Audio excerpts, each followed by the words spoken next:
Good morning. আজকে 23rd of June আর ফিফিতে আমাদের থার্ড ডে। আজকেই লাস্ট ডে।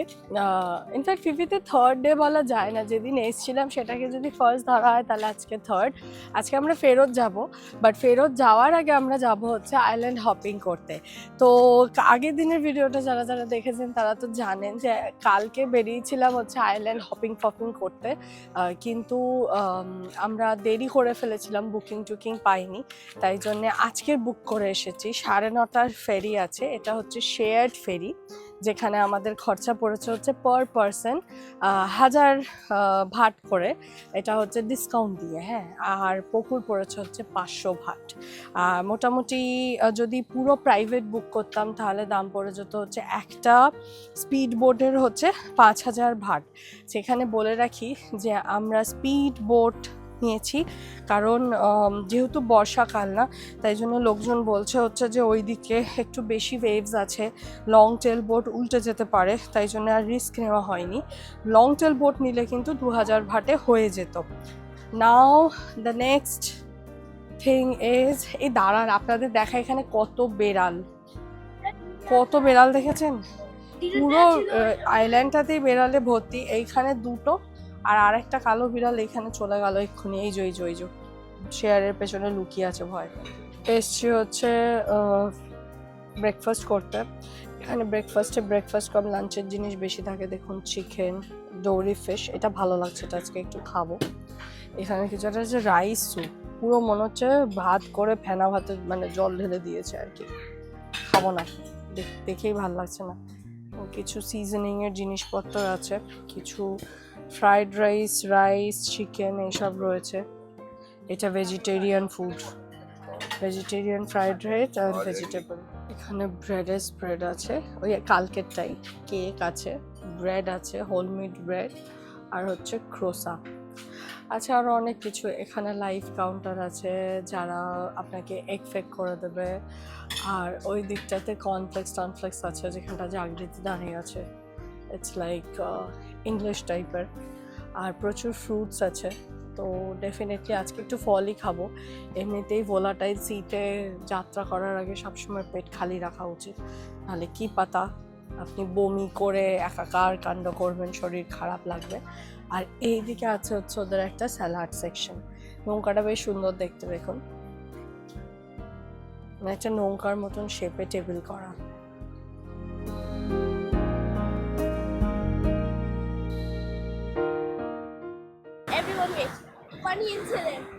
তো আমি ওইখানে একটা জায়গায় বসে ফটো তুলছিলাম। দেখো কি হয়েছে, হঠাৎ করে কি হয়েছে দেখো, ওইখানে বসে ফটো। হ্যাঁ, পোকো এখানটা দাঁড়িয়ে ফটো তুলছিল, কুকুরটাও ওর পাশে এসে বসে ছবি তুলতে শুরু করেছে। কুকুরের পুরো সালাইভাটা মুখে পড়ে আছে। অলরেডি ঠান্ডা লেগেছে। আমাদের ব্রেকফাস্ট হয়ে গেছে, এবার আমরা রওনা দেবো। এখন এবার আস্তে আস্তে হাই টাইড হবে। হাই টাইড হলে না এই সিঁড়িটা অবধি জল চলে আসে। আজকে যেহেতু আমরা চেক আউট করছি, তাই জন্যে হোটেল থেকেই কমপ্লিমেন্টারি পৌঁছে দেবে তনসাই পিয়ার ট্যাক্সি করে। এখানে কিন্তু ট্যাক্সি মানেই হচ্ছে নৌকা। ওরা আমাদেরকে একটা অন্য দিকের বিচে নিয়ে এলো, যার নাম হচ্ছে লোমদি বিচ। হেঁটে হেঁটেই এলাম। এখানে দেখুন কত ট্যাক্সি দাঁড়িয়ে রয়েছে, কি সুন্দর দেখতে লাগছে না লং টেল বোটগুলোকে। তনসাই পিয়ার পৌঁছেই কিন্তু আমাদের হাতে বেশি সময় নেই, হচ্ছে স্পিড বোট বুক করা আইল্যান্ড হপিং করতে যাব বলে। আমি আবার এই লং টেল বোটের একদম ধারে বসেছিলাম। কি সুন্দর লাগছে না সমুদ্রটা। পৌঁছানো মাত্রই স্পিড বোটে চেপে পড়লাম, আর তারপরেই শুরু হলো আরেক অ্যাডভেঞ্চার।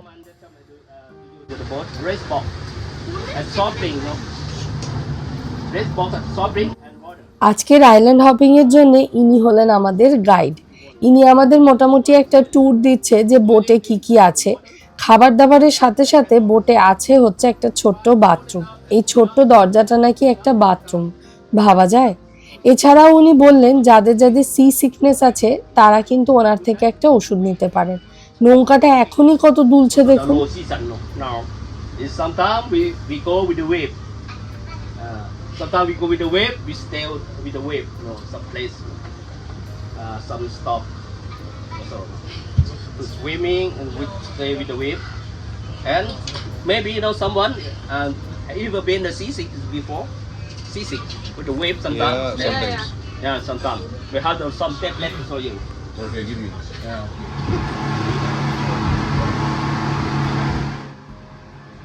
এত জল আর জলের এত বেশি কারেন্ট যে আমি না এই স্পিড বোর্ডের ভেতরে ক্যামেরাটা স্টেডি করে রাখতেই পাচ্ছি না, খালি হাত নড়ে যাচ্ছে। এইখানটা দেখলে বুঝতে পারবেন, ওই দিকে স্পিড বোর্ডটা দেখুন জলের মধ্যে কিরকম বাউন্স করছে, ওটা কিন্তু চলছে না, চললেই ধুমধুম করে লাফাতে শুরু করবে।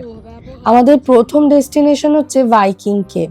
ভাইকিং কেভ কিছুই সেরকম না, একটা কেভ যেখানে বহু বছর আগে কিছু পর্যটকেরা আশ্রয় নিয়েছিল আর তারা নাকি বেঁচেছিল এর ভেতরে থাকা পাখির নেস্ট খেয়ে। এরপর যে জায়গাটায় আমরা যাব সেটা হচ্ছে ফিলে বিচ। ফিলে বিচ জায়গাটা কিন্তু অসাধারণ, এই জায়গাটা একেবারে প্যারাডাইস। চলুন এখানে আমরা করব স্নরকেলিং। আমি নামার পর বুঝতে পারলাম ব্যাপারটা খুব একটা সহজ নয়। জলের না একটা অদ্ভুত কারেন্ট আছে যেটা আপনাকে অন্য একটা দিকে টেনে নিয়ে চলে যাবে যদি না আপনি ভালো সাঁতার কাটতে জানেন বা জলের মধ্যে নিজেকে কন্ট্রোল করতে পারেন। দেখেছেন, আমাকে আবার একটা এক্সট্রা টায়ার দিয়েছে যেটা আমি খুলতেও পাচ্ছি না, আর আমার কিন্তু যথেষ্ট অস্বস্তি হচ্ছে। You know essentials, yeah, in case. But this is coming out, that's the problem. Pritish going with 2 lifeboats. How do I Don't turn? worry, you need not drown. Yeah. Okay. Poko আর প্রীতিশ কিন্তু আমার থেকে অনেকটাই বেশি স্বাচ্ছন্দ্য, তাই বেশি পাকামো না মেরে ওরা এখন জলে কিছুক্ষণ থাক, আমি বাবা কেটে পড়ি। You won't go anywhere far. Stay here. Brother, help me. I want to go up. Okay, I'll come. Go there. And leave the rope. Huh? Leave the rope. Okay. Wait. Ankita, you need to be straight. Very good. Lack of strength. Ankita ऊपर देख. Okay. Okay, लग गई उसकी. इधर. Now this is it. Go. कुछ बोल रहा है? See. वो देख जाके तो उठा वो फिश. স্নরকেলিং করা বা সমুদ্রের জলে সুইম করা কিন্তু এতটাও ইজি নয়। হ্যাঁ, আমার তো বেশ ভয় লাগছিল, মানে আমাকে তো দেখে বোঝাই যাচ্ছিল যে আমি স্ট্রাগল করছি। পোকো অনেকটা স্বাচ্ছন্দ্য ছিল, বিকজ পোকো মোটামুটি ছোটবেলা থেকে সুইম করে, তো ছোটবেলায় জানো আমরা এখন ফটো তুলছি সবাই মিলে একসাথে, আর ব্যাপক দেখতে এখানে অনেকক্ষণ দাঁড়িয়ে আছে, হয়তো টাইম হয়নি বলে, but it was not easy. Okay time হয়ে গেছে, তো তাহলে আমরা নেক্সট পয়েন্টে গিয়ে আবার ছবি তুলবো। এখন প্রীতিশ আর জাগৃতি আসছে, তো চলুন আমরা বসে পড়ি।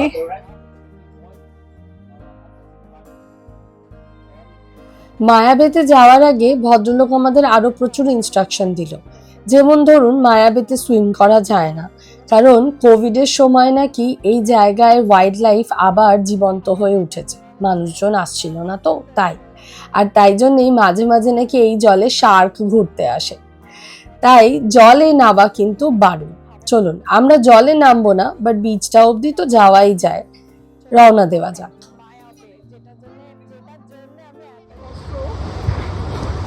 लाइफ एक्सपीरियंस है ना लाइफ का. इतना close Lifetime. In front of you to sit down. Area side করে জলটা শান্ত দেখে আমরা সবাই কিন্তু বোটের একদম সামনেটাতে বসেছিলাম। তারপরেই গাইড আমাদের ডেকে নিল বিগ ওয়েভ বলে। এরপর যা শুরু হলো,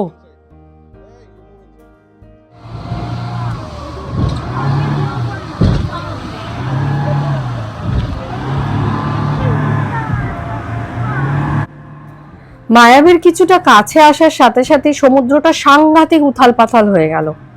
হাত স্টেডি রাখা তো অনেক দূরের কথা, এত বোটটা লাফাচ্ছে যে মাথা ঘাড় পিঠ একেবারে আড়ষ্ট ব্যথা হয়ে গেছিল। যথারীতি এত বাজে ওয়েদারে মায়াবে হয়ে গেছে বন্ধ, একটা রেড ফ্ল্যাগ লাগিয়ে দেওয়া হয়েছে আর একেবারে ট্যুরিস্ট যাওয়া বন্ধ করে দেওয়া হয়েছে।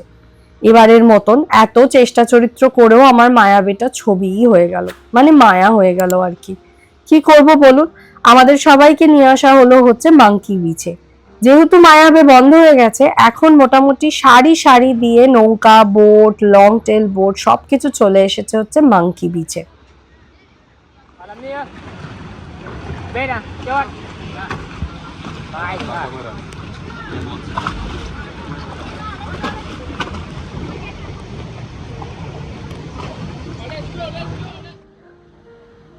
আপনারা যদি ফিফির অন্যান্য ভিডিও দেখেন ইউটিউবে, দেখবেন লোকজন মাঙ্কি বিচে এসে একটা বিচে হেঁটে হেঁটে মাঙ্কিগুলোকে খাবার দেয়। আমরা এমন একটা সময় এসেছি, ওয়েদার এত খারাপ আর জল এত বেশি যে বিচে আর নাবার কোনো জায়গা নেই। স্পিড বোটটাকে এই পাহাড়টার কাছাকাছি এনে অ্যাঙ্কার করা হয়েছে, আর বোটের মধ্যে থেকেই দাঁড়িয়ে দাঁড়িয়ে লোকজন মাঙ্কিগুলোকে খাবার দাবার ছুটছে। মাঙ্কিগুলো কিন্তু সাংঘাতিক স্মার্ট, মোটামুটি সবকটাই ক্যাচ করে নিচ্ছে।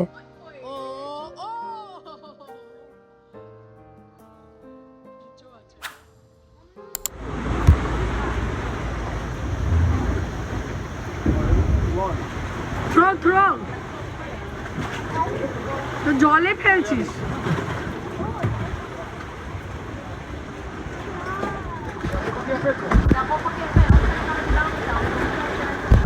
আমার অবস্থা কিরকম হয়েছে বলুন তো, এত রোদে পুরে কালো হয়ে গেলাম, রোদে পুরে না, ওই সমুদ্রের জলে পুরে কালো হয়ে গেলাম। আর অনেকটা সেই ইলেকশনে বিজেপির রেজাল্টের মতন হয়েছে। সবই দেখলাম, তবুও মনে হচ্ছে যেন কিছুই দেখতে পেলাম না, বিকজ মায়াবেটা দেখা হলো না। আমি শুধুমাত্র মায়াবেটা দেখার জন্যে এত নৌকা এত কিছুতে ট্রাই করলাম, বাট আলটিমেটলি কপাল খারাপ হলে যা হয়। আগের বার সুরাবায়া গিয়ে আইজেনে ব্লু ফায়ার দেখতে পারিনি, আর ঠিক আমরা চলে এলাম, তারপরের দিন খুলে দিল। আর আজকেও আর কি কাল অবধি খোলা ছিল, কিন্তু মায়াবে আজকেই ট্রিপটা ফাইনালাইজ করলাম আর আজকেই বন্ধ হয়ে গেল। ঠিক আছে, বাচ্চা নিয়ে খুব একটা রিস্ক নেওয়া উচিত না, সো দ্যাটস ওয়াই দেখা যাবে পরের বার যদি আবার কখনো আসি, থার্ড টাইম আসবো তাহলে। কিন্তু আমাদের এখান থেকে 3:30টায় ফেরি ছিল আওনাং প্রিন্সেস। যেহেতু মায়াবে আমরা ঘুরিনি, অনেক তাড়াতাড়ি চলে এসেছি, এখন বাজে হচ্ছে 1:30। তো আমরা প্ল্যান করছি হচ্ছে যে আমরা 1:30টারই ফেরিটা নিয়ে চলে যাব, বিকজ 2টোর পর থেকে কিন্তু হেভি রেনফলের প্রেডিকশন আছে। তো ফেরিতে গেলেও প্রচণ্ড গা গোলাবে, সি সিকনেস হবে, ওই চাপটা না নিয়ে আমরা, ফেরি ফাঁকাই আছে, তো আমরা ওকে রিকোয়েস্ট করছি যে 1:30টাতেই অ্যাকোমোডেট করে দিতে। চলুন বেরিয়ে পড়া যাক, খুব তাড়াতাড়ি ক্র্যাবি পৌঁছে গেলে অ্যাটলিস্ট আর ভয়ের কিছু থাকবে না। এই দেখুন সব ফেরিগুলো দাঁড়িয়ে রয়েছে, আর এখানে ওরা টিকিট বুকিং করছে। এই তানসাই পিয়ারকে বাই বাই বলে এবার ফিফি ছাড়ার পালা।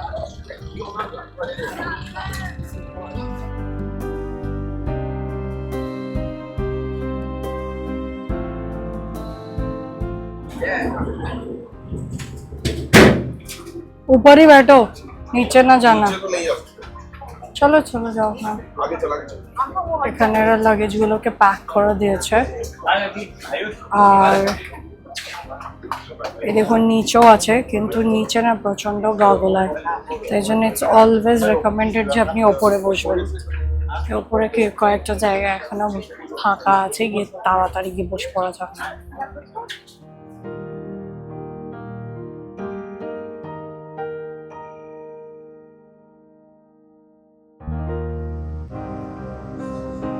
এখন চারিদিকে সমুদ্রটাকে যেন একটু বেশি শান্ত মনে হচ্ছে। সকালবেলা যা খেল দেখালো মায়াবের ওখানে, যা ভয় পেয়ে গেছিলাম না। এত সুন্দর ওয়েদারে ফেরির ভেতরে এসিতে বসে থাকতে ইচ্ছে করছিল না, তাই সবাই মিলে বাইরে এসে বসলাম। এই ব্যাপারটা নিয়ে পোকু খুব বিরক্ত হয়েছে। পোকু অবশ্য বেশ কিছুক্ষণ টানা ঘুমও দিয়ে নিয়েছে। বেশ ভালো হাওয়া দিচ্ছে, আর কিছুক্ষণের মধ্যেই পৌঁছে যাব আমরা ক্র্যাবির জিলাত পিয়ার। সেখান থেকে যাব হচ্ছে আওনাং। আমরা ফেরি থেকে নেবে এরপর ট্যাক্সি করেছি। ট্যাক্সি হচ্ছে পাতি গ্র্যাব করেছি, হ্যাঁ গ্র্যাব থেকে বুক করেছি।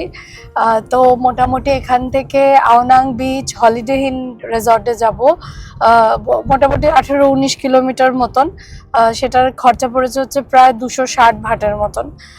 সিমিলার মানে এটাই যে ওই ফেরি থেকে বেরিয়ে ওইখানে ওই তীর্থের কাকের মতন লোকজন ছিল আর কি, আপনাকে ক্যাব ট্যাক্সি বলতে বলতে তারা কিন্তু অনেক বেশি চার্জ করছিল, প্রায় 400-500 ভাটের মতন, যে যা পাচ্ছিল চার্জ করছিল। হ্যাঁ, তো এই ব্যাপারটা একটু দেখে নেবেন, যদি গ্র্যাব থাকে অ্যাপ, তাহলে গ্র্যাবের অ্যাপ থেকে বুক করলে কিন্তু একটু কমই পড়বে। ক্র্যাবই কিন্তু আমার পরিচিত জায়গা, এই 7 বছরে খুব একটা পাল্টায়নি। আমরা যারা হিমালয়ের পর্বত দেখে অভ্যস্ত তাদের কাছে এই ক্লিফ ব্যাপারগুলো একটু নতুন। অবশ্য সাউথ ইস্ট এশিয়ার বিভিন্ন জায়গায় আপনি কিন্তু এই ক্লিফ ভিউই পাবেন। Reached Holiday Inn, reception, checked in. আমরা হলিডে ইন আওনাং এ চেক ইন করেছি। ঢুকে যেটা ভীষণ সুন্দর লাগলো সেটা হচ্ছে এইটা হচ্ছে লিখেছে thank you for your royalty, Jagriti phone করছে মনে হয়। আর দেখুন এইটা দিয়েছে, dear Khun Pratish, welcome to Holiday Inn resort Krabi Ao Nang beach, have a nice stay with us and thank you for your loyalty. এটা কি বানিয়েছে পকু? ডগি? কিউট, হ্যাঁ ডগি। আর এইটাও দিয়েছে, এটাও বেশ সুন্দর লাগছে না আমার দেখে, আমার এত খিদে পেয়েছে যে দেখেই খেতে ইচ্ছা করছে। এই হচ্ছে আমাদের ছোট্ট ব্যালকনি, আর এই ব্যালকনি থেকে আছে হচ্ছে মাউন্টেন ভিউ কিছুই না, this is basically cliff view. খুন প্রদেশ দেখে একটা জিনিস মনে পড়লো, সেটা হচ্ছে যে থাইল্যান্ডে না, মানে থাই কালচারে মা বাবা এদের মানে আপনার চেয়ে বড় যারা তাদেরকে না মিস্টার মিসেস এরকম বলে না, এদের না সবার একটা করে টার্ম আছে ইউজ করে। কাউকে রেসপেক্ট দিয়ে বলতে গেলে সবসময় খুন বলে।